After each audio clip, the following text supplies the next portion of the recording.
여러분 반갑습니다. 누가복음 말씀 묵상 시간입니다. 하나님께서 우리에게 주신 재능과 은사가 있다면 그것을 잘 활용해서 친구를 사귈 수 있기를 간절히 소망합니다. 여러분, 친구를 사귀어야만 그 친구에게 복음도 전달할 수 있습니다. 세상 사람들은 하나님 말씀의 내용만 들으려고 하는 것이 아니라 그 말씀을 전하는 사람의 인격과 삶을 보게 됩니다. 우리가 보여줄 수 있는 인격과 삶 중에서 여러분 중요한 영역이 물질과 소유입니다. 그 물질과 소유에 대해서 어떠한 태도를 가지느냐, 그것은 그 사람의 됨됨이를 결정하기 때문입니다. 그래서 어떤 사람이 만약에 어떤 물질과 소유가 있는데 자기만을 위해서 쓰고 조금 10원 한 장이라도 다른 이웃에게 그것을 관용을 베풀고 또 긍휼을 베풀고 또 다른 사람을 사랑하기 위해서 구제하기 위해서 전혀 그렇게 자기의 돈을 쓰지 않는다고 한다면 세상 사람들은 야, 저렇게 구두쇠 같은 사람, 저렇게 이기적이고 자기 배만을 채우고 또 자기 재물에 탐욕에 눈이 먼 사람, 근데 저 사람이 좀 복음을 전하면서 사랑을 얘기하고 또 하나님의 구원을 얘기한다면 야, 정말 저런 사람 말은 내가 듣고 싶지 않다, 그렇게 생각할 수 있다는 겁니다. 역으로 어떠한 사람이 정말 자기에게 주어진 어떤 소유와 재물이 있다면 그것을 활용해서 어렵고 힘든 사람을 돕는 모습을 보게 되면 저분이 하는 말이라면 정말 뭔가 있을 것 같다. 그래서 그 말을 한번 들어봐야겠다. 그러면서 그 복음이 가슴에 들어올 수 있다는 사실입니다. 여러분, 하나님께서 우리에게 주신 많은 것들을 허락하시고 위탁하시고 맡겨주셨습니다. 때로는 그것이 사회적 계층이 될 수 있고 또 사회적 지위나 또는 우리에게 주신 소유나 물질이나 또 재능과 은사가 될 수도 있습니다. 하나님께서 우리에게 맡겨주신 그것을 어떻게 사용하느냐에 따라서 복음 사역자로 살아갈 수 있느냐, 그것도 결정이 된다는 사실입니다. 우리는 거룩한 청지기, 지혜로운 청지기로 부름받았습니다. 정말 지혜로운 청지기가 어떻게 그에게 맡겨진 소유를 활용해야 하는지 오늘 말씀을 통해서 깊이 한번 살펴보도록 하겠습니다. 오늘 말씀은 누가복음 16장 1절에서 13절 말씀입니다. 1절 2절입니다. 또한 제자들에게 이르시되 어떤 부자에게 청지기가 있는데 그가 주인의 소유를 낭비한다는 말이 그 주인에게 들린지라. 주인이 그를 불러 이르되 내가 내게 대하여 들은 이 말이 어찌 됨이냐? 내가 보던 일을 세마라 청지기 직무를 계속하지 못하리라. 어떤 주인에게 청지기가 있었습니다. 그 청지기는 여러분 여러 종들 중에서 뽑힘을 받은 자입니다. 오이코노무스라고 합니다. 그래서 지혜롭고 지식이 있고 또 교육을 받았고 유능한 사람. 거기에 한 가지 더할 품성이 있는데 그것은 정직하고 신실하고 충성된 자입니다. 이런 한 사람을 뽑아서 그 사람을 여러 종들을 감독할 수 있는 그 중간 관리자로 세웁니다. 이 종들을 관리할 뿐만 아니라 그 집안의 어떤 재정과 행정 사무를 맡아보게 됩니다. 그래서 이 주인은 그 청지기에게 많은 권한을 위임해 줍니다. 한 가지 조건이 있겠죠. 그것은 충성스러워야 한다. 그리고 정말 신실해야 한다 하는 것입니다. 그런데 들리는 소문에 의하면 그렇게 신실하지 않았습니다. 왜냐하면 주인의 재산을 허비하고 있었기 때문입니다. 그래서 주인이 불러서 장부 가져와라. 내가 감사하겠다. 그래서 감사를 해가지고 만약에 경영을 잘못했다면 정말 너가 이 주인의 재산을 허비했다면 너는 해고가 될 것이다. 그런 경고를 하게 된 것입니다. 여러분, 이쯤이면 이 종의 입장에서는 어떤 생각을 하게 됩니까? 장부 가져다 주면 뻔하지 않습니까? 지금 자기가 잘못한 일들이 드러날 것입니다. 내가 이제 해고될 수 있고 내가 잘릴 수 있겠구나. 그러면 내가 어떻게 해야 할까? 이제까지 힘이 있어가지고 노동일을 할 수 있는 것도 아니고 그리고 그렇다고 해서 어디 가서 거지처럼 빌어먹을 수도 없고 이거 어떻게 하나 고민이 되었습니다. 그래서 이제 꾀를 냅니다. 3절 이하를 한번 보십시오. 청지기가 속으로 이르되 주인이 내 직분을 빼앗으니 내가 무엇을 할까? 땅을 파자니 힘이 없고 빌어먹자니 부끄럽구나. 내가 할 일을 알았도다. 어떻게 하면 직분을 빼앗긴 후에 사람들이 나를 자기 집으로 영접하리라 하고 주인에게 빚진 자를 일일이 불러다가 먼저 온 자에게 이르되 내가 내 주인에게 얼마나 빚졌느냐 말하되 기름 100마리니이다. 이르되 여기 내 증서를 가지고 빨리 앉아 50이라 쓰라 하고 또 다른 이에게 이르되 너는 얼마나 빚졌느냐 이르되 밀 100석이니이다. 이르되 여기 내 증서를 가지고 80이라 쓰라 하였는지라. 여러분, 지금 이 청지기가 마지막 주인으로부터 받은 이 권한을 사용을 합니다. 이 청지기는 어떤 권한이 있었냐면 예를 들어서 지금 이 주인의 집에서 그 소작인들에게 뭘 좀 빌려줍니다. 그래서 여기 보니까 두 부류가 있습니다. 한 부류는 지금 기름 100말, 또 한 사람은 밀 100석입니다. 근데 그들을 불러서 지금 증서를 쓰라는 겁니다. 기름 100말에 대해서는 50이라 쓰라고 하고 또 밀 100석에 대해서는 또 50이다 하고 이렇게 쓰라고 말을 합니다. 여러분, 여기에서 지금 이 100을 50, 또 100을 80이라고 쓰라고 하는 것은 지금 이 100이라고 하는 것이 이 이자까지 포함이 된 것입니다. 많은 학자들이 그런 얘기를 합니다. 그렇기 때문에 지금 이 청지기는 어떤 원자가 아니라 이자 부분에 대해서 경감을 시켜주고 그렇게 증서를 쓰게 했던 것입니다. 여러분, 이것은 지금 종이 할 수 있는 권한입니다. 근데 저는 이것이 지금 옳다고 얘기하는 게 아닙니다. 왜냐하면 이 사실에 대해서는 성경도 옳지 않다고 얘기를 하기 때문입니다. 근데 중요한 것은 이 비유는 그 옳으냐 옳지 않느냐 이것을 얘기하는 것이 아니라 이 종이 지금 지혜롭게 했다는 것입니다. 8절 이하를 보면 주인이 이 옳지 않은 청지기가 이를 지혜 있게 하였으므로 칭찬하였으니 이 세대의 아들들이 자기 시대에 있어서는 빛의 아들들보다 더 지혜로움이니라. 지금 이 평가를 누가 합니까? 세상 사람이 합니까? 아니면 또 어떤 재판관이 합니까? 그렇지 않지 않습니까? 지금 이 판단은 누가 하냐면 주인이 하고 있습니다. 주인은 어떤 입장입니까? 손해를 보지 않았습니까? 그렇기 때문에 주인 입장에서는 이 옳지 않은 청지기라고 규정을 합니다. 그리고 이 옳지 않은 청지기가 옳지 않은 일을 했습니다. 그런데 주인이 한 가지 칭찬하는 건 뭐냐면 그럼에도 불구하고 지혜 있게 하였으므로 칭찬하였다고 합니다.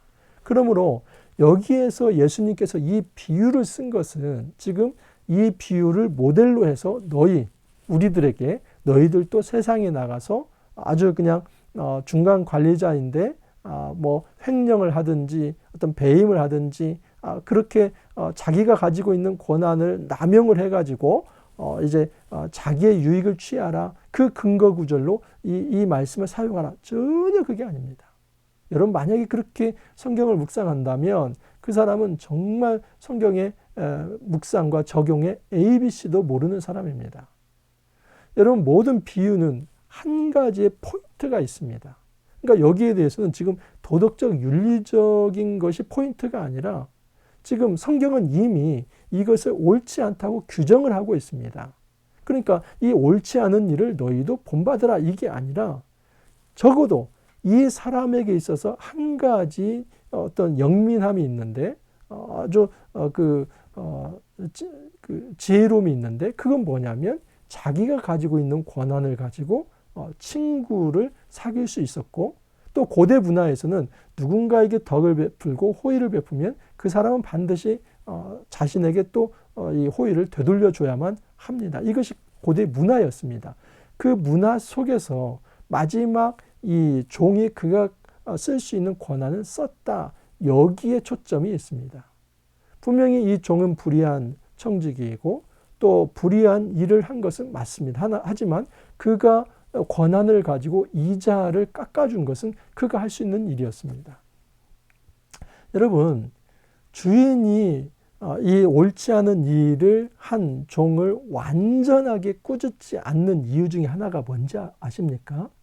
그것은 뭐냐면 지금 이 청지기가 그 이자를 경감해 줍니다. 그러면 여러분, 궁극적으로는 누가 더 칭찬을 받습니까? 그 관대함이 누구에게 있다고 생각합니까?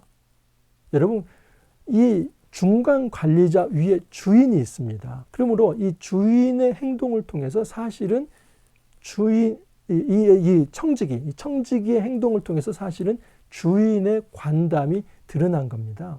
그러니까 주인 입장에서도 완전하게 이 종을 감옥으로 보낼 수가 없습니다. 왜냐하면 그렇게 감옥으로 보냈다가는 자기가 인색한 사람이 되기 때문입니다. 그래서 이 비유에서 지금 하고 싶은 이야기는 뭐냐면 지금 이 청지기는 자기가 쓸 수 있는 권한, 자기에게 있는 소유, 그것을 가지고 친구를 사귀었다 하는 것입니다. 9절입니다. 내가 너에게 말하노니 불의의 재물로 친구를 사귀라. 그리하면 그 재물이 없어질 때에 그들이 너희를 영주할 처소로 영접하리라. 이 메시지 하나를 전달하기 위해서입니다. 이것은 우리가 세상에서 사기치면서 비윤리적으로 비도덕적으로 살아가라 그렇게 말하지 않습니다.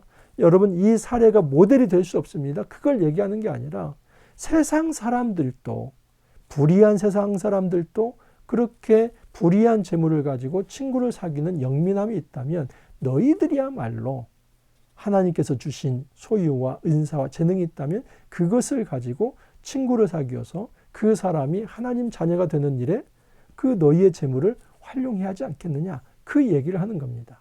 그러니까 이 사례를 문자적으로 우리에게 적용해서 사기치라 그 얘기가 아니라 최소한 세상 사람들도 이렇게 불의의 재물을 가지고 친구를 사귀는 영민함이 있다면 너희야말로 정말 소유를 하나님이 기뻐하시는 방법으로 쓸 수 있어야 한다 하는 것입니다. 10절 이하를 보면 지극히 작은 것에 충성된 자는 큰 것에도 충성되고 지극히 작은 것에 불의한 자는 큰 것에도 불의하니라. 진리이죠. 여러분 작은 것에 충성한 자는 큰 것에도 충성합니다. 또 작은 것에 불의한 자는 큰 것에도 불의할 수밖에 없습니다. 11절입니다. 너희가 만일 불의한 재물에도 충성하지 아니하면 누가 참된 것으로 너희에게 맡기겠느냐. 여러분 여기 작은 것은 불의한 재물과 연결이 됩니다. 큰 것은 참된 것과 연결이 됩니다. 쉽게 말하면 작은 것에 충성되지 못했다 하는 것은 지금 너희가 만일 불의한 재물에 충성하지 아니하면 이 말과 똑같은 겁니다. 그리고 누가 참된 것을 너에게 맡기겠느냐 하는 것은 이 참된 것은 바로 하나님 나라 사역입니다. 쉽게 말하면 세상에 있는 어떤 재물과 소유 이것을 정말 이 사람에게 은혜를 베풀고 또 긍휼을 베풀고 배려하고 그 사람에게 구제하고 이런 일에 사용하지 않는다면 어떻게 하나님께서 하나님 나라 사역을 그에게 맡길 수 있겠냐 이 이야기입니다. 12절도 마찬가지입니다. 너희가 만일 남의 것에 충성하지 아니하면 누가 너희 것을 너희에게 주겠느냐. 이 남의 것이 바로 이 작은 것 또 불의한 재물입니다. 세상 재물입니다. 그 세상 재물에 충성하지 않는다면 바로 하나님의 나라 이 사역을 너희에게 맡기지 않을 것이다 이 말입니다. 이제 결론적으로 13절입니다. 집 하인이 두 주인을 섬길 수 없나니 혹 이를 미워하고 저를 사랑하거나 혹 이를 중히 여기고 저를 경히 여길 것임이니라. 너희는 하나님과 재물을 겸하여 섬길 수 없느니라. 여러분 종이 두 주인을 섬길 수 없습니다. 이것은 진리입니다. 그렇듯이 우리가 하나님이냐 재물이냐 그 중에 하나를 선택해야만 합니다. 이 재물이라는 말이 바로 만몬이라고 합니다. 여러분 이 만몬은 신과 같은 것입니다. 이 재물을 하나의 우상으로서 표현을 한 겁니다. 하나님이냐 아니면 돈귀신이냐 둘 중에 하나 선택하라는 겁니다. 둘 다를 겸할 수는 없다는 것입니다. 그래서 여기서 지금 이 비유는 이 어떤 불의한 청지기의 모델로서 나도 이렇게 처세를 하면서 세상에서 그렇게 불의를 행하면서 비윤리적으로 살아가라 그런 얘기를 하는 게 아니라 세상 사람들도 예수 안 믿는 사람들도 그렇게 자기에게 맡겨진 권한과 소유가 있다면 그것을 가지고 인간관계를 잘 맺으려고 한다면 하물며 너희야 하나님께서 선한 청지기로 불러줬고 불의한 청지기가 아니라 지혜로운 청지기로 불러주셨는데 너희야말로 너희에게 주어진 이 소유를 정말 하나님 나라를 위해서 잘 사용할 수 있어야 하지 않겠느냐. 그렇게 한다면 하나님께서 놀라운 것으로 채워주실 것이다. 그 메시지를 전달하는 것입니다. 여러분 하나님이 우리에게 많은 것을 사실 주셨습니다. 그것을 잘 활용해야만 합니다. 특별히 교회는 예산을 세울 때 정말 하나님이 주신 그 자원을 가지고 선교와 전도와 구제 이쪽에 써야만 합니다. 저희도 한번 말씀을 드린 적이 있지만 사실 저희는 후원을 받는 교회입니다. 아직은 자립교회가 아닙니다. 작은 개척교회입니다. 제가 인정을 합니다. 근데 저희가 많은 후원을 받지만 저희 역시도 그 중에 얼마를 또 흘려보냅니다. 그것을 저희를 위해서 쌓고 축적하는 데만 활용하는 것이 아니라 지역사회를 위해서 또는 어려운 이웃을 위해서 또 기관과 선교단체를 위해서 해외 선교와 국내의 어떤 특수 선교를 위해서 그것을 활용하려고 합니다. 공동체 내가 됐든 공동체 아니 되었든 우리에게 주어진 어떤 소유가 있다면 그것을 잘 활용하려고 노력합니다. 여러분 그것을 예산대에 세워놔야만 합니다. 또 저는 저에게 목회활동비라는 게 있습니다. 여러분 이 목회활동비를 사실은 영수증 없이도 쓸 수 있는 돈입니다. 그런데 저는 모든 목회활동비는 영수증 처리를 합니다. 그리고 제가 밥을 먹을 때 저는 목회활동비를 쓰지 않습니다. 근데 내가 누군가를 접대할 때는 목회활동비를 씁니다. 여러분 나에게 있는 이 목회활동비 때로는 그것이 애경사비도 나가게 됩니다. 근데 저의 개인적인 친분으로는 제가 애경사비를 쓰지 않습니다. 하지만 교회와 연결된 또 후원하는 분들이나 또는 연결된 어떤 분들이 있다면 그 애경사비를 제가 목회활동비에서 그 예산 범위 내에서 씁니다. 그래서 그것을 다 영수증 처리하고 보여드립니다. 여러분 우리에게 맡겨진 것이 얼마가 되든 얼마의 소유가 되든 공동체는 참으로 공적 책임을 가지고 그것을 하나님 나라를 위해서 다른 사람에게 잘 흘려보낼 수 있어야만 합니다. 그 물질을 잘 활용하면 많은 사람들을 친구로 삼을 수 있고 그 친구들을 하나님 백성으로 인도할 수 있습니다. 여러분 이 불의의 제물로 친구를 사귀라고 하는 이 메시지 우리가 잘 소화해서 듣기를 바랍니다. 우리가 비윤리적으로 비도덕적으로 사기치는 행동도 정당하다. 이게 전혀 그 비유가 아닙니다. 그게 아니라 세상 사람들도 불의한 사람들도 불의의 재물을 가지고 친구를 사귀는 이런 영민함이 있다면 바로 너희야말로 하나님 백성인데 하나님 나라의 그 은사와 재능이 있다면 그것을 선하게 활용하라. 그런 메시지를 줍니다. 우리에게 주어진 그 재물을 참 귀하게 하나님이 기뻐하실 만한 거룩한 재물로 지혜롭게 잘 활용할 수 있기를 간절히 소망합니다. 함께 기도합니다. 주님 감사합니다. 저희들을 하나님 나라의 거룩한 청지기로 삼아주시니 감사합니다. 우리에게 많은 것을 맡겨주셨습니다. 소유도 있고 또한 재능과 은사, 물질들이 우리 안에 있습니다. 먼저는 교회 공동체가 자기만을 위해서 축적하는 공동체가 아니라 정말 누군가로부터 또 받은 것이 있다면 흘려보내는 선한 일에 물질을 쓰는 공동체 되게 하옵소서.